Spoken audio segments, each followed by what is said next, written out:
Une introduction à la vie dans la divine volonté. 33 leçons tirées de Louisa Picaretta par Daniel O'Connor.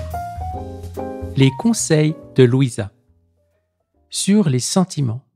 Louisa savait bien que les gens ont tendance à trop se concentrer sur les sentiments et leurs ressentis, en supposant que la sainteté se trouve en eux. Mais les sentiments ne sont pas sous notre contrôle, et par conséquent notre sainteté, ou manque de sainteté, ne consiste pas à ressentir telle ou telle chose. Louisa a écrit ce qui suit. « Oh, comme nous prêtons facilement attention à ce que nous ressentons. Le sentiment ne nous appartient pas, il n'est pas en notre pouvoir. Alors que Jésus, parce qu'il nous aime beaucoup, nous a laissé tout pouvoir sur notre volonté. C'est pourquoi notre froideur, les larmes que nous ne versons pas, nos douleurs, les distractions involontaires, peuvent contribuer à appeler le royaume de Dieu sur la terre. » Extrait de la lettre numéro 43. Et le Seigneur ne se soucie pas de ce que nous ressentons, mais de ce que nous voulons. Lettre numéro 120 à Federico Abrech. Conseil de Louisa sur la souffrance.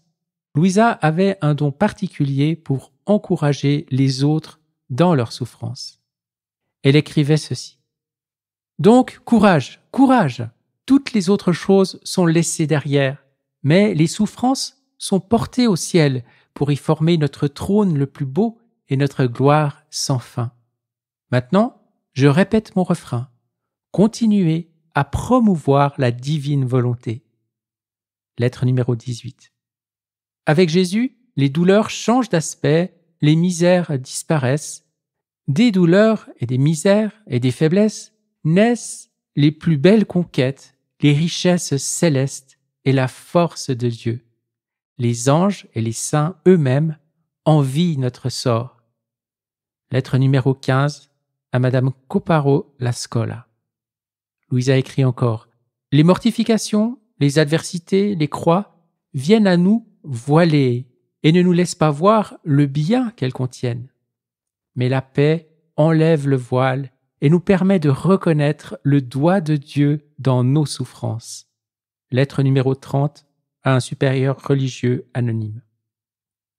Elle écrit encore « Pensez à vous faire saint. Dans chaque douleur, embrassez Jésus. Serrez-le très fort dans vos bras et forcez-le à laisser le royaume du fiat venir sur la terre. » Louisa ne connaissait pas le favoritisme et était plus qu'heureuse de correspondre avec toute personne à qui elle trouvait le temps d'écrire, qu'il s'agisse d'un évêque ou d'un homme enfermé dans une prison. À celui qui se trouvait dans cette dernière situation, un certain Vincenzo Messina, elle écrit dans la lettre 35 « Ne négligez jamais le rosaire à la Mère Céleste. Et si vous le pouvez, soyez un missionnaire dans la prison, en faisant savoir que la Reine du Ciel veut visiter tous les prisonniers pour leur donner le don de la divine volonté. » Même dans la plus grande des souffrances, qui pour la plupart des gens correspond à la perte d'un être cher, Louisa insistait fermement sur la paix et la confiance. Elle écrit « Il n'est pas bon que vous vous aigrissiez autant pour la perte de votre fils bien-aimé. Il est certainement plus heureux maintenant que lorsqu'il était avec vous. Et si vous l'aimiez vraiment, au lieu de pleurer, vous vous réjouiriez de son bonheur. Nous ne sommes qu'à un pas de nos chers disparus. Quand nous nous y attendrons le moins, nous nous retrouverons avec eux. Je vous recommande donc la paix, le courage et la vraie résignation, et vous verrez ce que le Seigneur fera de vous. » Conseil de Louisa sur la paix. L'exhortation à la paix est peut-être ce qui ressort le plus souvent de ces lettres. Louisa a partagé ce qui suit. Lorsque le divin vouloir veut régner dans une âme, elle envoie d'abord son message de paix. Il s'agit souvent de fermer les yeux sur les petites bagatelles, les broutilles et les tâches pour ne pas perdre la paix ou son temps. De cette manière, le divin fiat se fraye un chemin dans nos âmes pour y former son trône. Lettre numéro 36 à Mère Cécile. Et encore, la tempête est toujours le prélude d'un ciel clair. Ne vous découragez donc pas. Attendez avec une patience inlassable l'heure de Dieu. Quand elle viendra, sa domination mettra tout en place, et peut-être que vos ennemis deviendront vos amis. Lettre numéro 56 à une jeune fille. Louisa savait également que l'un des plus grands ennemis de la paix est la tendance incessante de certains à ressasser le passé. Et c'est pourquoi elle a toujours insisté pour que les gens oublient le passé. Elle écrit : « Quant à vouloir revenir encore sur le passé, non, car le passé est passé en Dieu, et ce serait comme si on lui volait ses droits, ce qui lui appartient. S'il s'y trouve quelque chose qui appelle réparation, le Seigneur peut nous le faire savoir avec calme. Quant à l'avenir, ne vous en préoccupez pas non plus, car il ne nous appartient pas, mais il appartient à Dieu. Nous devons obéir et nous faire saints, non pour notre intérêt, mais pour la gloire de Dieu. Chassez donc tout doute, car le doute, la peur et l'agitation ne viennent pas de Dieu, mais du diable.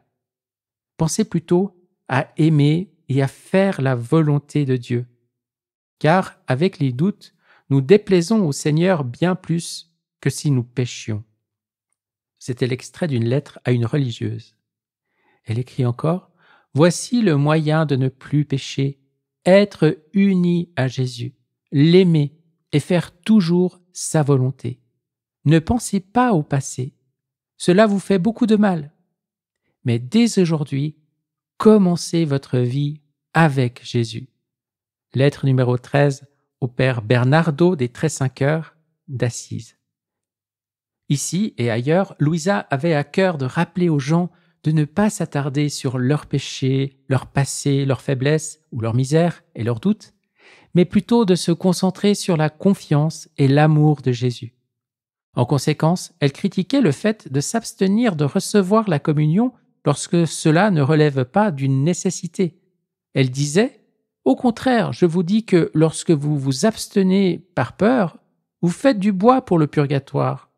Et les communions que vous ne recevez pas sur terre, vous les recevrez avec feu au purgatoire, parce que Jésus brûle d'amour dans le très saint sacrement et veut venir dans nos cœurs pour y déverser ses flammes.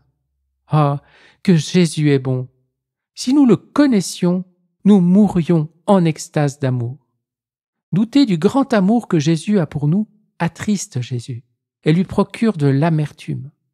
L'amour appelle plus d'amour. Plus nous croyons qu'il nous aime, plus nous nous sentons attirés à l'aimer. Et Jésus, se voyant aimé, nous aime davantage. Bien davantage, quand Jésus se sent aimé, il oublie nos péchés. Alors pourquoi voudrions-nous perdre la tête à nous en souvenir ? Lettre numéro 49 à une mère supérieure, Maddalena del Moro.